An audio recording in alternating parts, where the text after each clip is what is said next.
전통적인 보수 우위 지역인 영남 5개 광역단체장 선거가 6.3 지방선거의 최대 승부처로 주목을 받고 있습니다. 네, 연휴 이틀째인 오늘 여야 대표 모두 영남을 방문해 표심 공략에 나섰는데요. 어떤 선거 전략이 담겨 있는지 관련 내용 장윤미 더불어민주당 대변인, 강전의 전 국민의힘 대변인 두 분과 함께 전국 상황 짚어보겠습니다. 두 분 어서 오십시오. 네, 안녕하세요. 예, 안녕하십니까.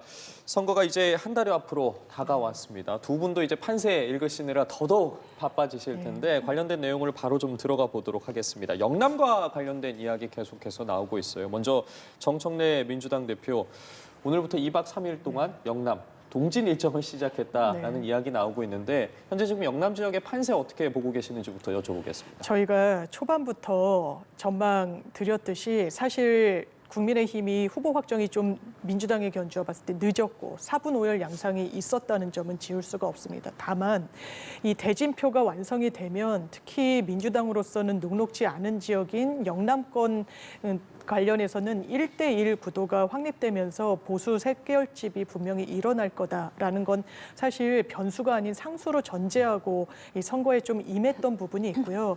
저희가 항상 예측하고 준비했듯이 그 양상으로 지금 가는 것 같습니다. 국민의힘이 어쨌든 공천 작업과 그 과정이 매끄럽진 않았지만 후보가 확정이 됨으로써 그 후보에 대해서 좀 지지하고 지원해 하시는 분들의 어떤 지표가 확인되는 부분도 있고, 다만 여러 이 지표라는 건 그 추이와 어떤 변화 양상을 봐야 될 텐데요. 아마 컨벤션 효과의 그 반사 이익도 무시는 할 수 없을 겁니다. 그리고 그 이후에도 매끄럽지 않게 진행되는 여러 국민의힘 내부의 당내 분열 양상이 유권자분들께는 상당히 또 어떻게 보면은 좀 수용하기 어려운 부분이 있는 것도 사실이기 때문에 약간의 반짝 효과가 있는 것에 그칠지 아니면 이 추세가 계속될지 저희 민주당으로서는 추세를 좀 지켜보면서 집권 여당으로서 지자체에 지원하고 국민들께 유권자분들께 지원을 약속드릴 수 있는 부분은 탄탄한 공약으로 승부를 걸겠다 이렇게 말씀드립니다. 추세와 관련해서 말씀을 해주셨어요. 이제 한 달여 앞으로 다가온 상황이고 영남 지역 굉장히 뜨겁게 달아오르고 있습니다. 뭐 인물들 간의 대결도 그렇고 당에서 이제 이야기하고 있는 부분들도 그렇고 현재 판세에 대해서는 어떻게 좀 바라보고 계세요? 영남 지역 같은 경우에는 전통적으로 보수를 많이 지지해 주셨던 지역입니다만 이번에는 저희가 오히려 공천 과정에서 당내 잡음으로 당원들께, 지역분들께 많은 실망감을 드렸다라고 생각을 하거든요. 그래서 각종 여론조사 지표에 있어서도 저희에게 실망하셨던 모습들이 많이 현출되지 않았나 싶습니다. 다만 이제는 저희도 후보가 확정이 되어가고 있는 상황에서 원팀이 되는 모습들을 보여드리고 있는 상황인데요. 그동안에 당원들께서 항상 가장 많이 하셨던 이야기가 그만 좀 싸워라. 당내에서는 그만 좀 싸우라라는 말씀을 해주셨거든요. 그런데 저희가 뭐 장동혁 지도부에 대해서 흔들기들도 있었고, 그리고 지난번 이정현 전 공관위원장의 어떠한 혁신 공천이라고 말씀하셨습니다만 그 혁신이란 단어를 많은 분들께서 공감하기 어려웠었던 부분들, 이런 것들이 좀 여러 가지로 힘든 부분들이 아니었나 싶습니다. 이런 것들을 내려놓고 저희가 그동안에 전통적으로 지지해 줬던 지역에서 이제는 따라가고 있는 입장이라고 생각을 하는데요. 민주당 같은 경우에는 지난 대선 과정에서도 이재명 대통령께서 대구 지역 같은 데를 계속적으로 찾으시면서 신경을 쓰는 모습을 보이셨거든요. 어떻게 보면은 저는 좋은 모습이라고 생각합니다. 저희도 호남에 대해서 더 신경을 써야 되는 만큼 민주당 같은 경우는 특히 이번에는 김부겸이라는 매력적인 인물을 대구의 시장 후보로 만들면서 거기에서 굉장히 분위기가 많이 올라오지 않았나 싶습니다. 근데 저희도 이제 대구시장 공천이 마무리가 되면서 이제는 원팀으로서 따라가는 입장이지만 더욱 겸손한 모습들을 보여드리면서 분명히 다시 저희에게 마음을 주실 것을 믿고 열심히 해야겠다고 생각합니다. 네, 국민의힘도 오늘 영남으로 총출동을 했습니다. 이제 극심한 내홍을 겪었지만 이제 결집만 하면 뒤집을 수 있다라는 얘기가 나오고 있는데요. 오늘 장동혁 국민의힘 대표 또 박형준 부산시장 후보 개소식을 찾아서 부산이 다시 일어나야 한다. 또 이재명 정권 심판론을 앞세우면서 부산에서부터 하나가 돼야 한다라고 목소리 높였습니다. 어떻게 보셨습니까? 그러니까 이선 후퇴론을 일축했다는 일단 반응이 나오고 있고요. 장동혁 대표 체제가 지금 국민들께 공천 작업을 감동 있게 지금 진행했다라고 보기는 어렵고 아마 민주당으로서는 비교적 험지라고 할 수 있고 계속 좀 수세를 해야 되는, 지켜내야 되는 그 지역의 공을 드리는 것 같습니다. 그렇지만 지금 대통령을 향한 국민들의 지지나 어떤 이런 응원의 어떤 그 지형 속에서 이재명 정부 심판론이라는 게 과연 맞는 선거 캐치프레이즈가 될 수 있을 것인지에 대한 물음표가 있고, 이런 부분과 관련해서도 오히려 과도한 정부 비판은 이 대안 세력으로서의 기능하기엔 상당히 제한이 있는 게 아닌가라고 판단하는 하나의 또 지표가 충분히 될 수 있어 보입니다. 민주당으로서는 기본적으로 경쟁력 있는 후보들을 다 내세웠습니다. 부산시장 같은 경우에도 전재수 후보 같은 경우에는 해수부 이전 어느 정부가 해냈습니까? 그리고 강전혜 변호사님 짚어주셨지만 대구에 저희는 김부겸이라는 총리를 지낸 후보를 보유하고 있습니다. 한 번만 제대로 써봐 주시기를 간청드리고, 대구 GRDP 30년째 이상 최하위권입니다. 거기에 대해서 쓸만한 어떤 정치인 그리고 지역 일꾼이 누구일 것인지에 대해서 집권 여당으로서 가동할 수 있는 여러 자원이 있고 약속 드릴 수 있는 풍부한 또 공약들이 있습니다. 거기에 대한 유권자들의 판단이 있을 것이라고 생각하고, 기본적으로 선거는 이 상대평가 아니겠습니까?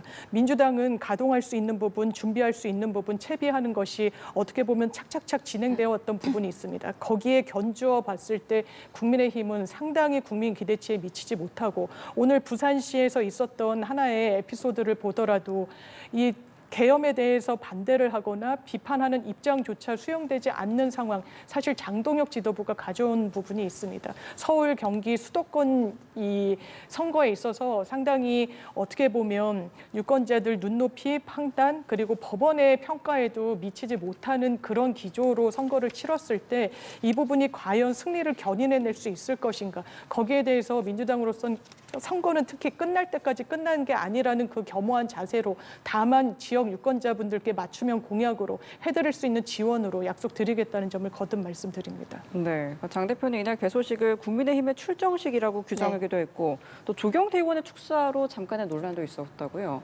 그렇죠. 비상계엄에 대해서 잘못된 일이다라고 조경태 의원이 이야기한 것에 대해서 이제 거기에 계셨던 당원분들께서 좀 웅성웅성하는 분위기는 있었다라고 전해지고 있습니다. 다만 이런 부분에 대해서는 중앙당 차원에서 계속적으로 국민들께 사과의 말씀을 드리는 것이 저는 맞지 않는가 생각을 하는데요. 최근에도 저희 국민의힘 107명 의원이 연설을 해서 결의문을 채택하지 않았습니까? 그런데 그 이후에 후속적인 모습들을 전혀 보여드리지 못하고 있다라는 지적들이 있는 것도 사실이거든요. 다만 그것이 예상치 못한 부분에서 이야기가 나와서 좀 웅성되는 분위기가 연출되었다라고 생각을 하고요. 저희 입장에서는 장도연 대표 체제가 어쨌든 흔들리는 것이 아니냐. 그렇다면은 선거를 한 달 앞두고 당의 기강이 무너지는 것이 아니냐는 지적들이 있었습니다만, 이렇게 장 대표가 마이크를 잡고 정확하게 본인이 어떠한 그립을 잡고 있는 모습을 보여줌으로써 앞으로 이러한 이야기들은 좀 쏙 들어가게 되지 않을까 싶습니다. 그리고 이번에 지방선거 같은 경우에는 아무래도 중앙정부에서 예산을 따와야 된다라든지 사업을 가져야 된다라든지 이런 것들이 있어서 아무래도 여당에게 유리하게 되는 것들은 사실인 것이죠. 그리고 부산 지역 같은 경우에는 TK 지역에 비해서는 중도적인 생각을 갖고 계신 분들이 많기 때문에 민주당 입장에서도 그리고 저희 국민의 입장에서도 굉장히 어려운 지역이 될 것이라고 생각을 합니다. 근데 지금 조금 아까 장 대변인 말씀해 주신 것에 대해서 대통령에 대한 지지가 높다. 그리고 어떻게 보면은 정부 여당에 대해서 견제한다라는 것이 나오기 어려운 구조다라고 말씀하셨습니다만, 우리가 뒤에서도 이야기할 시간이 있겠습니다만 대통령에 대해서 특검을 통해 공소 취소를 하려는 것이 아니냐. 그리고 최근에 그 국정조사 과정에서 보여줬었던 여당의 폭주, 이런 것들이 오히려 여당 스스로 지방선거 국면에서 중도층에 떠나가게 하는 모습들을 보였다라고 저는 개인적으로 생각을 하고 있거든요. 결국에는 뭐 예산이라든지 사업 같은 것을 따오기는 야당의 지자체장은 어려운 것이 사실입니다만, 그럼에도 불구하고 여당의 폭주를 막아야 한다라는 것에 있어서 국민들께서 지지를 해주실 것이라 생각합니다. 특히 부산 같은 경우에는 전재수 의원이 이번에 후보로 선출이 되었는데 통일교로부터 명품 시계를 받았다라든지 그리고 현금을 받았다는 의혹들에 대해서 후보로 결정이 된 바로 다음 날에 또 검찰에서 불기소 결정이 나왔는데 여러모로 석연치 않다라는 이야기들이 나오거든요. 왜냐하면 작년에 특검 과정에 있어서 이미 8월 정도에 확보가 된 그 윤용호 씨의 그 진술이 있었는데 11월에 언론에서 보도가 될 때까지 사건 번호조차 부여가 되지 않았던 부분, 부분 11월이 되었어야 그때 경찰로 사건을 넘겼는데 이미 공소시효가 도과한 것이 아니냐는 지적들이 있었는데 결국 이번에 불기소 결정을 하는 데 있어서도 공소시효 도과를 검찰에서는 이유로 든 부분들이 있습니다.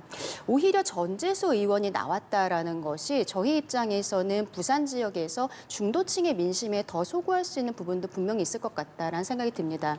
또 아울러서 말씀을 드리면은 지방선거 같은 경우는 그 지역 간의 연계도 굉장히 중요한데요. 그래서 부울경의 후보들이 3명이 모여서 이미 퍼포먼스도 민주당에서는 한 바가 있습니다만 경남지사 후보로 나서고 있는 김경수 후보 역시 사면 복권이 되긴 했습니다만 이것이 여론의 조작이 있었다라는 혐의로 대법원에서까지 확정 판결을 받고 그리고 교도소에 수감이 되었었던 인물인 것입니다.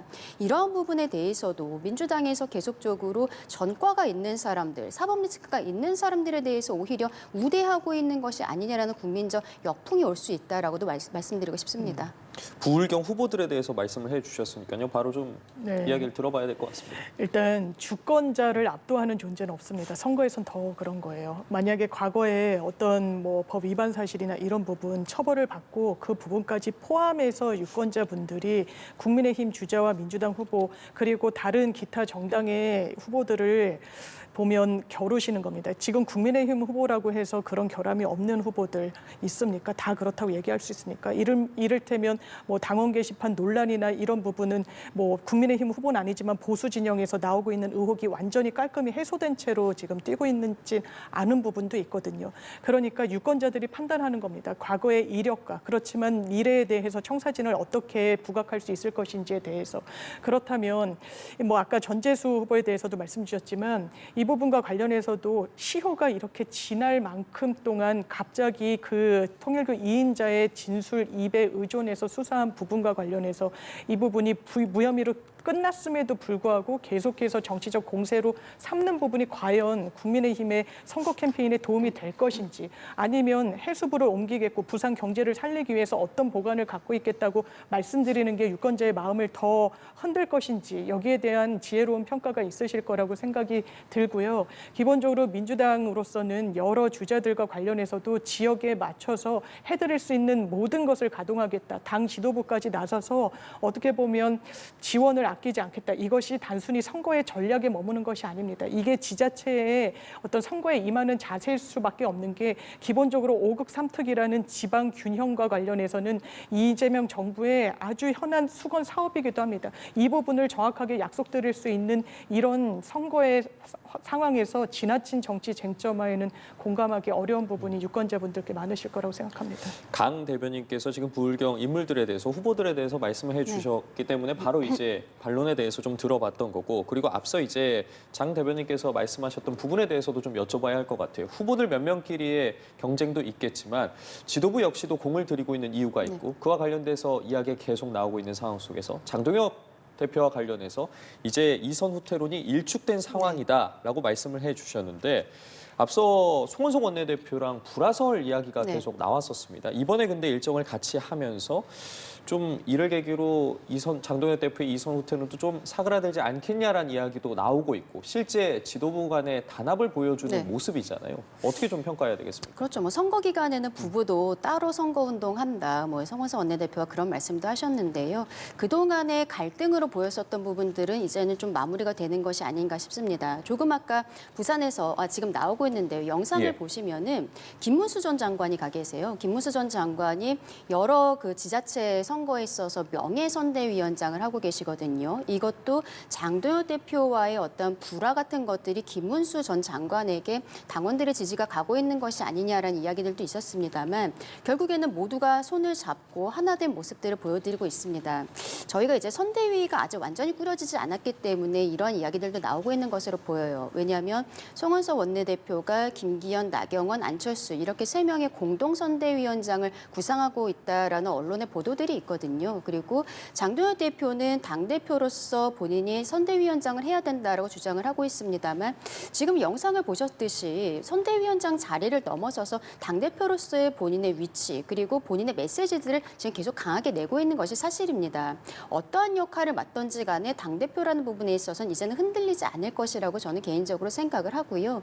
장동혁 장도혁 대표가 이제 미국에 갔다 온 다음에 몇 가지 좀 설화들이 있었습니다만 그 이후에 다시 본인 SNS 등을 통해서 이재명 정부에 대해서 날선 비판들을 하고 있는 모습을 보이면서 당원들의 지지세를 다시 결집하고 있는 것도 사실이라고 생각을 합니다. 결국에는 저희가 아까도 잠깐 말씀드렸습니다만 공천 과정에 있어서 당 스스로 좀 무너지는 모습을 보였어요. 지도부 안에서도 문제가 있었고 그리고 전 공관위에서도 여러 가지로 혁신공천이라는 것이 국민들의 공감대를 얻지 못했던 부분들이 있었기 때문에 저희가 전통적으로 지지해 주셨던 지역에서마저도 버림받고 있는 듯한 이런 여론조사들이 나왔었다고 생각을 합니다. 이제 한 달이 남았는데 뭐 선거에서 한 달이면 거의 1년 같은 기간이다라고 이야기를 하고 있거든요. 저희가 재정비된 모습 다시 실망시켜드리지 않고 그리고 믿음직한 보수의 모습을 보여드릴 수 있는 충분한 시간이 될 것이라고 생각합니다. 네. 추가적으로 한동훈 전 대표가 이제 네. 부산 북구갑에 출마하지 않습니까? 이런 상황에서 장동혁 지도부를 정면으로 겨냥을 했습니다. 당 공관위 면접 첫 질문이 단일화 여부였다면서 민주당이 아니라 나와 싸우려 한다라는 표현까지 썼는데 이 상황에서 끝까지 진전할 수 있을지 어떻게 보십니까? 한동훈 전 대표 입장에서는 본인이 다시 당으로 돌아오겠다라고 명확하게 선언을 한 상황이기 때문에 계속적으로 국민의힘에서 이미 제명이 된 분이지만 국민의힘 상황에 대해서 언론에 이야기를 하고 있는 것이 아닌가 생각을 합니다. 근데 개인적으로는 이런 형태의 말씀을 하시는 것이 본인의 선거 캠페인 과정에서 도움이 되는지는 좀 의문이라고 생각을 하는데요. 왜냐하면 한 전 대표가 지금 출마를 한 지역은 일단은 민주당에서는 하정우 전 AI 수석이 출마하겠다고 하고 그리고 저희도 이제 박민식 후보와 이영풍 후보 간의 경선을 통해서 이제 후보가 결정이 될 상황이거든요. 네. 그렇다면은 한동훈 후보는 지금 본인은 중도 보수 쪽의 표심을 얻고 있다라고 개인적으로 생각을 하고 있는 것으로 보이는데 장동혁 지도부, 장동혁 체제 그리고 국민의힘에 대해서 문제 제기하는 것은 전통적인 보수 지지층은 오히려 마음이 떠나가게 하는 부분일 수 있겠다라는 생각이 듭니다. 그리고 하정우 수석이 내려온 상황입니다만 전재수 후보 그러니까 이 지역구의 원래 전 의원에 대해서 지금 고소고발이 서로 간에 있는 상황이거든요. 그럼 명품시계라든지 이런 부분은 허위 사실이다. 전재수 후보 측에서는 그렇게 주장을 하고 있고 그리고 한동훈 후보 측에서는 뭐 무고다 이런 형태라면서 서로 간에 고소고발이 있는 것도 지역 유권자들 입장에서는 전재수를 사랑하는 분들이 분명히 있을 거란 말이죠. 그러면 전재수 의원을 지지해 줬었던 분들께서는 한동훈 후보에 대해서 표를 주기가 좀 어려운 부분이 될 수 있습니다.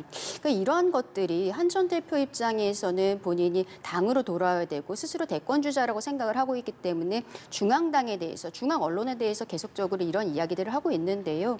지역구에 출마하셨다는 부분에 대해서는 조금 더 유심히 유념을 하고 선거 캠페인을 진행해야 되는 것이 아닌가 그렇게 생각합니다. 네, 부산 북구가 굉장히 큰 주목도를 받고 있는 만큼 지금 이 상황에 대한 분위기 어떻게 보고 계신지? 아마 한동훈 전 대표는 상당히 어색하죠. 어느 당 대표였습니까? 국민의힘 대표였어요. 그런데 본인이 몸담았던 심지어 대표로 이끌었던 당의 후보와 경쟁을 하는 구도 명분이 있다고 생각할지 그 부분이 상당히 물음표가 이제 사라지지 않는데 기본적으로 그렇기 때문에 국민의힘과의 단일화도 상당히 난항을 겪을 수밖에 없을 것 같습니다. 지금 뭐 여러 정치권 안팎에서는 이 단일화 시나리오와 관련해서 그 가능성에 대해서 여러 설들이 나옵니다만 기본적으로 명분이 상당히 부족하고 그리고 한동훈 전 대표 같은 경우에는 어떻게든 보수 중도의 표심을 자극하고 있는데 지금의 국민의힘 후보와 단일화를 이뤘을 때 그 표를 완전히 본인 것으로 가져올 수 있을지도 상당히 물음표인 부분이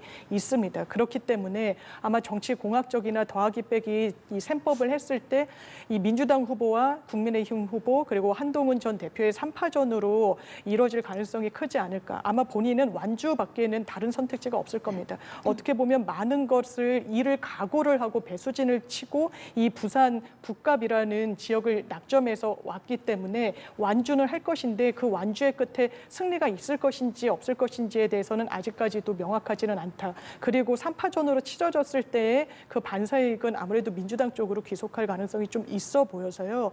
그랬을 때 이 끝까지 정치적 책임은 본인이 몸담았던 국민의힘에도 부담이 되고 또 본인의 정치 가도에도 마이너스가 되는 상황이 벌어지지 않을 것인가. 그러니까 특히 한동훈 전 대표 측에서는 단일화가 될 것이다. 내지는 3파전으로 치러져도 뭐 이른바 동탄 모델로 승리를 견인할 수 있을 것이다라고 하지만 청사진에 기대어서만 그 캠페인을 가져가기에는 제약이 있는 게 현실적인 구도 아닌가 생각됩니다. 네, 영남 부울경 또 부산 북구갑까지 지금 현재까지의 판세 두 분과 짚어봤고 경기도로 좀 가보도록 하겠습니다. 오늘 오전에 이제 국민의힘 경기지사 후보로 양향자 최고위원이 선출이 됐습니다. 앞서 중진급 의원들이 거론이 되기도 했었는데 양향자 최고위원이 선출이 됐고 이제 민주당 추미애 후보와 상대를 하게 되는데 단일화 이야기도 나오고 있습니다. 조응천 개혁신당 전 의원과의 단일화 이야기 나오고 있는데 이 논의에는 일단 양향자 의원은 선을 그었습니다. 뭐 물론 말씀해 주신 것처럼 한 달이라는 시간, 정말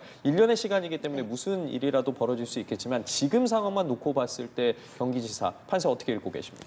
일단은 뭐 민주당 쪽에서 우세한 판세라고는 생각을 합니다. 기본적으로 경기도 지역이 진보 생각을 갖고 계신 분들이 점점 더 많아지고 있다라는 평들이 있거든요.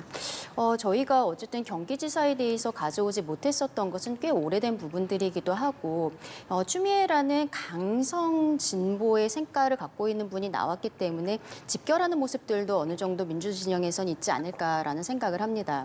근데 저희는 어쨌든 공천 과정이 경기지사 후보도 굉장히 좀 어려웠던 것이 사실이죠. 처음에 두 분의 후보가 등록을 했습니다만 당 지도부에서 뭐 김문수 전 장관이나 유승민 전 대표 이런 분들과 개인적으로 접촉을 하면서 계속적으로 뭐 연장을 하기도 했고요. 그 과정에서 조광한 최고위원과 그리고 이성배 전 아나운서 두 명이 추가적으로 되었습니다만 결국에는 저희가 경선을 통해서 양향자 후보로 결정이 났습니다. 근데 저는 참 좋은 선택이었다라고 생각을 합니다. 양향자 후보가 민주당에서도 계셨던 만큼 어떻게 보면은 중도적인 확장성도 오히려 추미애 후보보다 더 많이 있다라는 생각이 들고요.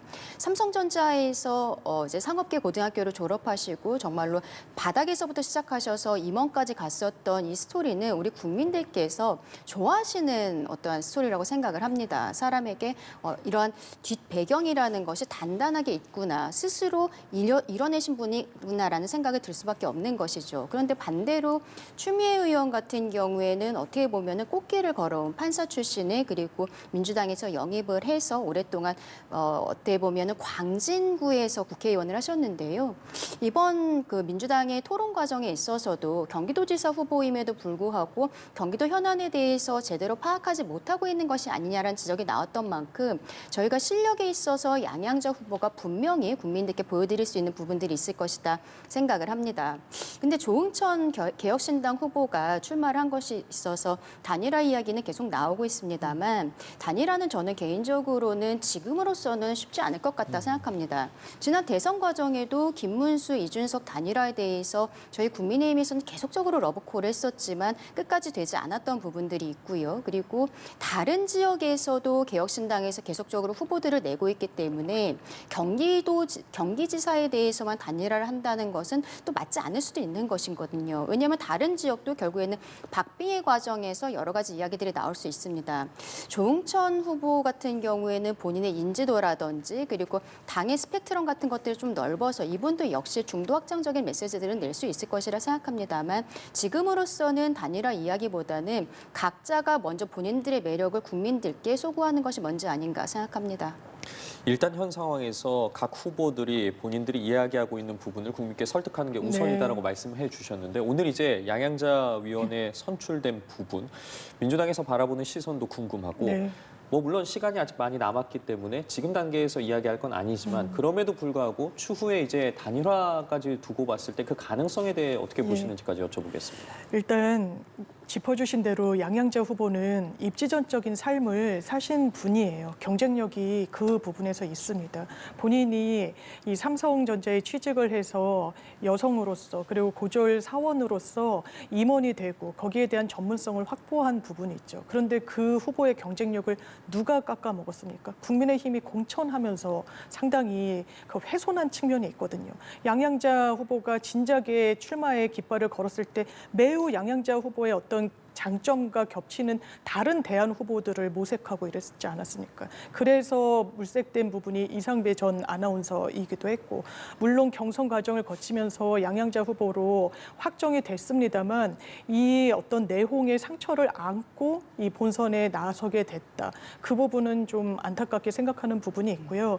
이제는 추미애 후보와 양양자 후보가 겨루는 그 양상이 1강 1강으로 본다면 아마 그런 구도가 펼쳐질 텐데, 말씀 주신 대로 추미애 후보가 이 토론회 과정 등에서 다소 부족한 게 아닌가라는 일각의 시선이 있었던 것도 사실입니다만, 기본적으로 구력이 있는 정치인입니다. 지역 현안과 관련해서. 그리고 이 토론이 필요한 부분에 대해서 오히려 추미애 후보야말로 양양자 후보에 비해서 더 채비하고 준비할 시간적 여유가 더 있었다. 그동안 계속해서 노력하고 갈고 닦은 부분이 빛을 발할 것이다. 아마 TV 토론이나 기타 여러 공약 등으로 경쟁을 하는 부분에 있어서는 두각을 드러낼 수밖에 없을 것이다라고 생각되는 부분이 있고, 그렇습니다. 단일화가 뭐 비단 이 지역뿐만 아니라 여러 군데 재보궐 포함해가지고 계속해서 그 전망이 나오는데, 이 시점에서는 강 전 대변인님이 짚어주신 대로 이 단일화 이런 부분이 유권자분들께는 지금 결례인 부분이 있을 수 있겠죠. 하지만 정치라는 게 열려 있고, 특히나 이 조응천 후보도 개혁신당의 깃발로 출마를 하겠다고 하고 있는 상황 속에서 개혁신당이 과연 단일화에 응할 것인가 부분도 논의해 볼 필요가 있을 겁니다. 다만 저는 단일화가 안 될 것이다, 될 것이다 전망하기에 앞서서 단일화를 하더라도 그 효과가 미비할 것이다. 그 부분을 전제하고 단일화 논의가 있을 것이다라는 생각이 드는데, 뭐 국민의힘과 개혁신당의 거리가 좀 점점 멀어지는 것 같습니다. 개혁신당은 국민의힘의 지금 스탠스에 대해서는 공격의 수위를 많이 높이기도 하고요. 다만 조응천이라는 후보와 양양자라는 후보는 개혁신당에 함께 몸담았던 부분도 있습니다. 굉장히 많이 정치적 스펙트럼은 겹쳐 보이는 부분이 있고, 오히려 단일화할 때 더 큰 파급력을 내기 위해서는 이질적인 존재들 간의 어떤 화합이 더 큰 시너지 효과를 낼 수 있는데, 최소한 후보들의 면면을 봤을 때는 제한적일 수밖에 없을 것이다. 또 아마 여론조사가 더 이제 공표가 돼야 되겠습니다만, 개혁신당의 지금 당 지지율도 상당히 낮습니다. 한 2%대로 나오는 부분이 있고, 그 연장선상에서 후보가 그걸 훨씬 뛰어넘는 어떤 지지율을 견인해내거나 하지 않는다면 어떤 단일화가 이루어지더라도 거기에 따른 효과는 정말 부수적일 수밖에 없을 것이기 때문에, 여기에 대해서 아마 이제 강 전 대변인님도 단일화의 가능성을 비교적 낮게 보신 게 아닌가, 저도 같은 의견으로 좀 전망되는 부분이 있습니다. 알겠습니다. 이렇게 각 지역별 후보 면면과 판세 짚어봤습니다. 자, 이런 가운데 오늘 오후 5시에는 국민의힘 정진석 전 대통령 비서실장에 대한 복당 여부가 결정이 될 텐데, 공천과 직결된 문제라서 파장이 적지 않을 걸로 예상됩니다. 당이 좀 어떤 기준으로 판단해야 된다라고 보십니까?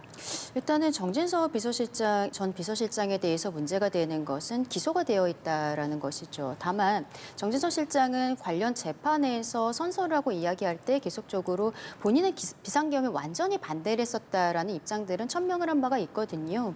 그렇기 때문에 저는 개인적으로는 복당 자체는 가능하지 않을까라고 생각을 합니다. 네. 다만 앞서도 우리가 조경태 의원이 부산에서 출정식에서 조금 논란이 있었던 부분들을 짚으면서 저희 중앙당에서 해야 되는 이야기가 계속적으로 나와야 한다라고 말씀을 드렸는데요. 107명 의원들의 결의문 이후에 비상계엄에 대해서 사과하는 메시지라든지 저희가 변화하는 모습들을 국민들께 보여드렸는가, 이게 저는 없는 것이 문제라고 생각을 합니다. 그렇기 때문에 저희가 변화하는 모습이 없기 때문에 민주당 입장에서도 그렇다면 다시 윤핵인으로 가는 것이 아니냐, 이런 프레임들을 씌우고 있는 것이라고 생각을 하거든요. 근데 말씀드린 것처럼 정진석 실장이 어쨌든 재판을 받고 있는 것은 사실입니다만, 본인은 비상계엄에 대해서 분명히 선을 그은 부분들이 있기 때문에 여기에 대해서는 오늘 복당 결정에 대해서 어떠한 결정이 나오든지 간에 중앙당 입장에서 다시 한번 비상계엄에 대한 메시지가 나와야 되는 것이 아닌가, 그렇게 생각합니다. 네.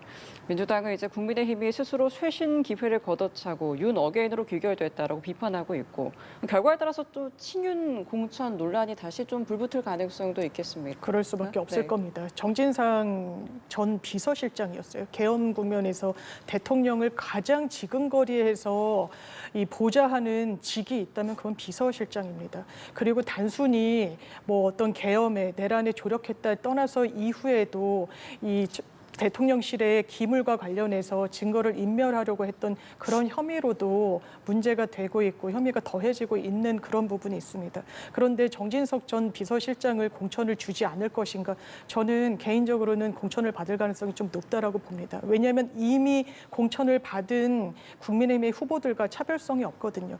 이진숙 전 위원장도 마찬가지고 이용 하남갑의 이른바 윤석열 전 대통령의 호위무사라고 불렸던 정치인도 마찬가지고 그 큰 차이점이 없는데 정진석 전 비서실장만 거기에 대해서 열외로 둘 명분과 기준이 국민의힘에는 지금은 존재하지 않습니다. 본인이 거기에 대해서 어떻게 수용할 수가 있겠습니까? 언론에서도 전부 도로 친윤이다, 도로 윤 어게인이다라고 명명하는 건 단순 프레임이 아닙니다. 현실을 진단하는 겁니다. 국민의힘은 장동혁 대표가 사실 이 공천에 대한 오로지 정치적 책임을 져야 되겠죠. 그러니까 본인의 어떻게 보면 친위 부대를 만들듯이 공천을 하고 있죠. 이 부분이 국민의힘의 선거 승리라는 키워드로 접근하면 설명이 잘 되지 않습니다. 국민들, 특히 중도층 눈높이에 맞지 않는다는 평가가 대부분이니까요. 그런데 장동혁 대표의 권력 의지, 정치적 미래와 관련한 키워드로 대입을 해보면 어느 정도 설명이 되는 부분이 있죠. 이거는 선당후사의 자세는 아닙니다. 당 지도부가 이래서도 안 됩니다. 12.3 내란이 있고 처음 치러지는 전국 단위 선거. 당연하지만 이 12.3 계엄에 대해서 유권자들이 심판하고 평가하는 그 부분이 당연히 있을 수밖에 없는데 그걸 오히려 타당에, 경쟁당에 빌미를 주는 이런 대진표를 만든다는 것은 사실 상상하기가 어렵고 그러니까 당장 이 부분과 관련해서는 민주당에서부터 친윤이다, 찐윤이다, 이건 심판을 해야 되고 국민들이 용납하지 않으실 거다라는 이야기를 계속 거듭 드릴 수밖에 없는 게 아닌가라고 생각되는 부분이 있습니다. 알겠습니다. 마지막 주제로 넘어가기에 앞서서 장 대변인께서 정당 지지도 네. 말씀해 주셨습니다. 개혁신당 2% 관련한 부분을 다시 한번 짚어드리자면 한국갤럽이 지난 28일부터 30일까지 전국 만 18세 이상 유권자를 대상으로 실시한 여론조사였고 이 자리에서 민주당 지지율은 46%, 국민의힘 지지율 21%, 조국혁신당과 개혁신당 각 2%, 진보당과 이회정당 각 1%, 그리고 무당층은 27%로 집계됐다는 점 말씀을 드리겠습니다. 보다 자세한 내용은 중앙선거여론조사심의위원회 홈페이지를 참고하시면 되겠습니다. 자, 마지막 주제로 이어가 보도록 하겠습니다. 언급해 주신 부분이에요. 초반에 국민의힘 후보들이 오늘도 민주당이 발의한 조작기소 특검법에 대해서 강도 높은 비판을 했습니다. 추경호 대구시장 후보는 기어이 법 위에선 내로 황제가 되려는 것이냐라고까지 말했는데 지방선거 이제 30일 앞둔 시점에서 변수로 작용할 수 있겠다라는 이야기들 계속해서 나오고 있습니다. 그렇죠. 이것이 어떻게 보면 대한민국 상권 분립이 되어 있는 체계를 흔드는 법안이라고 생각을 합니다. 특검에게 공소 유지에 대한 권한을 준다는 것, 그러니까 공소 취소를 할 수 있는 권한을 주겠다는 것이거든요. 그런데 그 혐의 대상들이 이재명 대통령의 사법 리스크들을 대거 포함을 하고 있다는 것이죠. 결국에는 대통령이 임명한 특검이 대통령에 대해서 공소 취소를 하는 이런 모습이 아마도 연출이 될 것이라고 생각을 합니다. 근데 이러한 부분들은 처음부터 좀 어느 정도 예상이 되었던 것이 아닌가 싶습니다. 민주당에서 100명이 넘는 의원들이 대통령의 공소 취소를 위한 모임이라는 것을 만들었죠. 그리고 그것이 당의 공식 특위로 만들어지면서 최근에 있었던 국정조사까지 연결이 된 것입니다. 국정조사 과정에서 오히려 김성태 전 쌍방울 회장이라든지 방윤철 부회장 이런 사람들 같은 경우에는 그동안의 판결과 검찰에서의 수사와 맞는 이야기들을 하고 있었거든요. 그런데 민주당에서는 결국에는 본인들의 입맛에 맞지 않는 발언을 한 김성태, 방용철 그리고 선서하지 않은 박상용 검사라든지 이런 사람들에 대해서 대거 고발 조치를 했습니다. 결론을 정해놓은 상태에서 끼워 맞추고 있다라는 생각을 지울 수가 없는 것이죠. 대통령에 대해서 어떠한 결국에는 불리한 부분들이 어느 정도 사라졌다라고 민주당에서는 주장을 하고 있는 것으로 보이는데요. 그러면 저는 이번 국정조사에서 무엇이 드러났는지 개인적으로는 전혀 모르겠습니다만 여기에서 현출된 증거들, 대통령이 무죄다라는 증거들을 지금 진행하고 있는 대통령의 재판의 증거로서 제출을 하면 되는 것이라고 생각을 합니다. 그리고 대통령이 되었기 때문에 이재명 대통령의 재판들이 각 재판부에서 기일을 추정해 놓은 상황이거든요. 있거든요.